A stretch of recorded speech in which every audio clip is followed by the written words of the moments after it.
Hey noble ones, I have a question for you.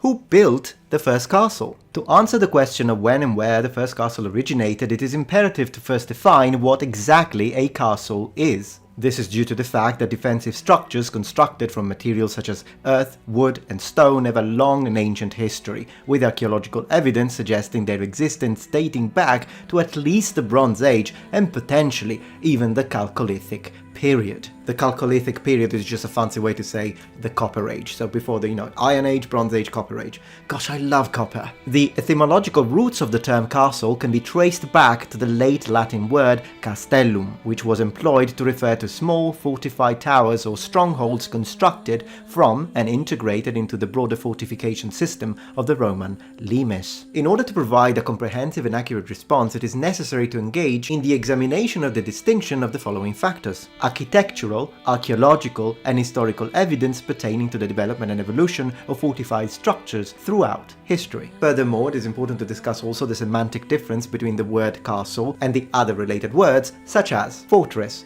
citadel, palace, this to define their specific architectural features and defensive capabilities, not to mention the societal roles that define the castle specifically as a distinct type of fortified structure. The castle, or more specifically the medieval castle, will in fact develop very unique and specific characteristics as a unique form of defensive architecture in light of the complex interplay between warfare, politics, society, and technology. The fundamental distinction between a castle proper and the defensive apparatus of preceding centuries, including the late Roman castella from which the term originates, lies in its inherent nature as a private, fortified structure. Furthermore, the emergence of castles can be explained from a historical standpoint and within its historical context after the fragmentation of the Carolingian Empire. Following the demise of Charlemagne, with the dual function of protecting the inhabitants of the fiefs of Central Western Europe from the raids of the new barbarians, such as for example the incursions of Hungarians, Vikings and Saracens, but at the same time bolstering the societal position of local nobles towards their sovereign. In other words, it's a lot easier to say, I didn't mean that, my liege, when you are protected within,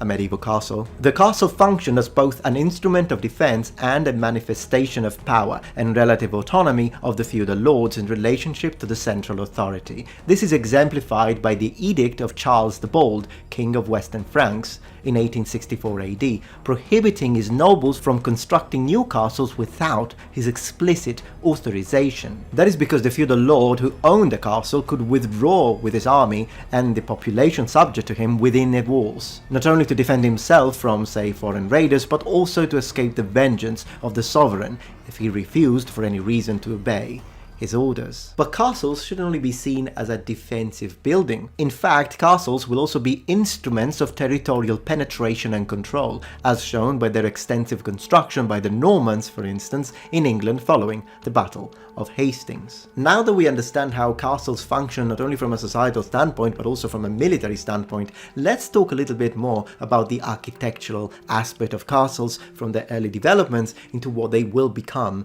at the end of the Middle Ages. The earliest castles typically featured walls constructed from timber, essentially an evolution of the palisade, but gradually, after the turn of the first millennium, stone and masonry structures began to appear with increasing frequency, adhering to the pre-established architectural canons. The evolution of castle architecture from wooden palisades to stone fortifications underscores the technological and military advancements of the period. Moreover, the proliferation of castles as private fortifications marked a significant shift in the socio-political landscape of medieval Europe, reflecting the decentralization of power and the rise of the feudal system. In other words, we could say that in period, the castle becomes a symbol of the feudal lord's authority.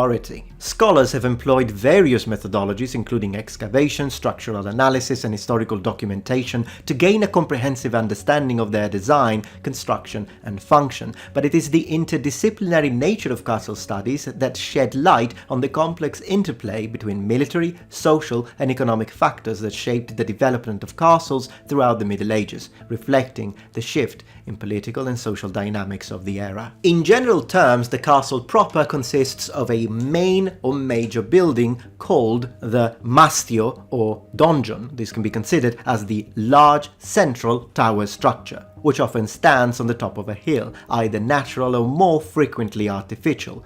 This is called a motte or motta. The motte is surrounded by a curtain wall, sometimes erected on an embankment, and the space between the wall and the donjon is called the bailey. To create or better structure the motte and to build the embankment, the necessary soil was obtained by excavation, thus simultaneously creating a more or less deep moat that surrounding the castle was an additional defensive work. The entrance to the castle, being the most at-risk area in case of an assault, is defined by what is called a gatehouse, usually a pair of turreted buildings on either side of the gate, according to a structure inherited from the Roman castella, which housed a garrison ready to mobilize in case of an attack. Over the centuries, while maintaining the described layout, the castle developed with a dense system of towers along the curtain wall, which in several cases multiplies, giving rise to multiple concentric walls, and consequently more baileys, or inner baileys, outer baileys, middle baileys, etc. While the donjon is enriched until it becomes a keep, a sort of small castle within the castle, if you will. Alright, check this one out. This is a late 15th century historically accurate medieval hat, and I absolutely love it. I've always thought in my life that the ability to express yourself in your own personal and unique style is a very important way to show who you are and what you like. But believe it or not, clothing, and in my case armor, are not the only way to express yourself. In fact, there is something else that can be used to do just that. Fragrance. Now I want to show you some nice fragrances that I've got here. We got Commodity Moss Plus, Yellowstone Ride, Dolce & Gabbana, Light Blue Pour Homme, and Versace Pour Homme. My favorite, which is also my wife's favorite in this case, is the Dolce & Gabbana Light Blue Pour Homme. What we like about it is the bitter notes, a little crackling spice, but it does have sweet undertone, which is the part that my wife likes. It has a heart of rosewood and Sichuan pepper. It gives us the idea of confidence, but without being overbearing. Scentbird is a fragrance subscription service that allows you to join a vibrant community that is very passionate about scent and values it as a form of artistic expression. One of the great things about Scentbird is that it offers a huge amount of choice. In fact, they have over 600 different perfumes and colognes, many of which are unisex options. And the great thing about Scentbird is that you don't have to buy a full-sized bottle, which could be a commitment, since as you sign up, you'll receive up to 3 travel-sized scents monthly, so you can switch around. Another thing I want to show you is how convenient and very portable these are. Now, mind you, I'm not wearing historically accurate trousers right now, so I do have pockets here, but check this out. Very, very simple. You just carry it with you wherever you're going, and if you need a little refreshment, you can always do that. So if you're interested in trying Scentbird, make sure to use my code Metatron or click the link in the description below to get a 55% off Scentbird. Now, whenever you choose a fragrance, you have the ability to select either a famous brand, so a name brand, or you can go for a niche brand. Personally, I like experimenting with niche brands, but of course if you're into the big names, then they carry those too. And you can do that for only $17 a month. Niche brands include Confession of a Rebel, Parfum de Marly, and Durga, and some of the big names include Prada, Gucci, Dolce. Alright, so what are you waiting for? Click the link in the description and use my code Metatron for a 55% off at Scentbird. That makes it just over $7 for your first month, available in the USA and Canada. And massive thanks to Scentbird for sponsoring my video.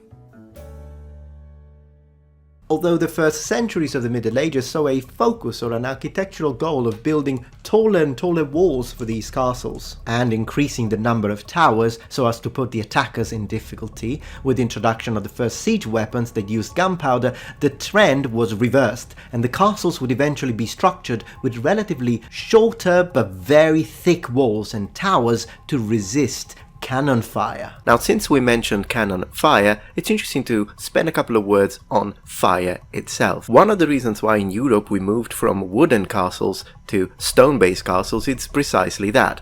Fire. It is interesting, however, that on the other side of the world, specifically in feudal Japan, the problem of fire in connection with wooden fortifications has been solved in a different way. On this second part, we'll focus on Japanese castles instead. Let's go. Both medieval Europe and feudal Japan were characterized by decentralized political systems where powerful lords and nobles ruled over their local domains from fortified residences known as castles. While serving similar purposes of defense, administration and displaying authority, the castles in Europe and Japan developed very distinct architectural styles shaped by differences in warfare, building materials and cultural symbolism. Let's now compare and contrast the key features of European and Japanese castles, analyzing how they reflected their unique political, military and cultural context of each civilization. As we said, European castles were typically built from stone, featuring thick curtain walls and towers to withstand prolonged sieges. The central keep served as the lord's residence and final defensive stronghold. Castles were often strategically located on high ground or near important routes. In contrast, Japanese castles used wood and earthen walls, with stone reserved for foundations. They used a complex maze-like layout of baileys and corridors to confuse attackers. The main keep was a multi-storied wooden tower used for storage and as a command post. When it comes to defenses, both types of castles had walls, moats and gates to deter attack. European walls were high and thick to resist bombardments by trebuchet, particularly in the late medieval period, and later designs had round towers to deflect cannon fire. Japanese walls did not use mortar in between the stones. In fact, these stones were placed by extremely skilled families who made it a lifelong skill to find and select the correct stones in the correct shape to interlock them in a way that they would not only sustain the weight but maintain shape and solidity. You may have noticed that Japanese walls, particularly the section with the stones at the bases, have a completely different shape compared to European castles. They're not straight, but they have a bit of a fan-like form. That is specifically to deter earthquakes and to protect the overall structure from the possible damages and consequences of earthquakes. This is a very interesting thing because it also speaks to the fact that military architecture isn't only built in response to enemy attacks,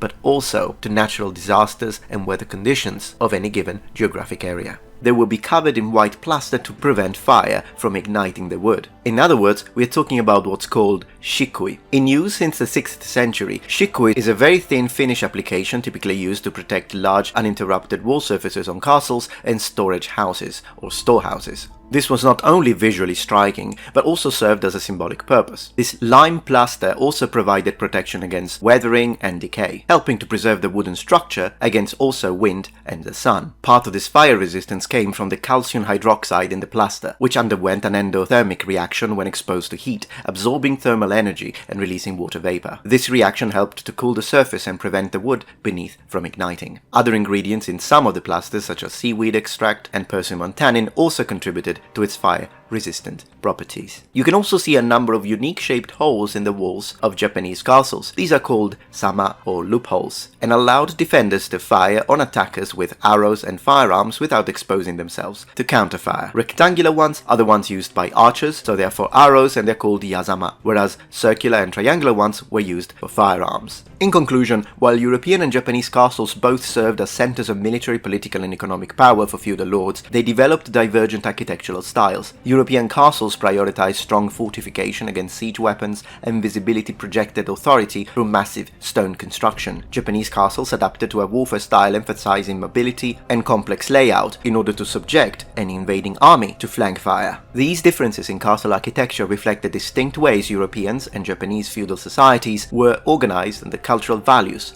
they embraced.